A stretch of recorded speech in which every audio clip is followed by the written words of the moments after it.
And I'm often shocked and disappointed at how other professional archaeologists and anthropologists explain popular mysteries. There was an Egyptologist on another popular podcast, and the podcast host asked him to properly explain, the mystery around the pyramid, and it was just so subpar. I was shocked, and I was like, I'm not even an Egyptologist. I know how to explain these things, and I felt the same way about Zahi. Maybe there's some kind of language barrier there, but it was also like he didn't want to explain these things on a basic level.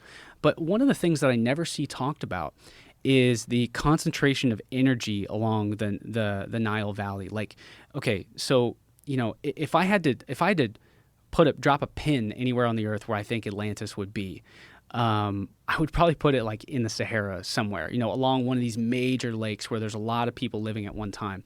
And then later on, as the Sahara dries up, say beginning around like 8,000 BC, it starts rapidly drying up. It's probably a little bit before that. And then by about 4,000 BC, it's completely dry. So your Saharans only have a few places that they can go. They can go to the Mediterranean coast. They can go to the Atlantic coast. They can go down kind of into the Congo and in the savannas.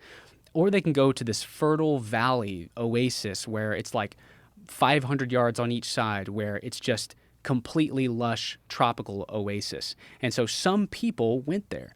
And so you have this hyper concentration of energy and all these people living somewhere together for what we know is the first time in history. Like we can verify it, I guess, if that makes sense.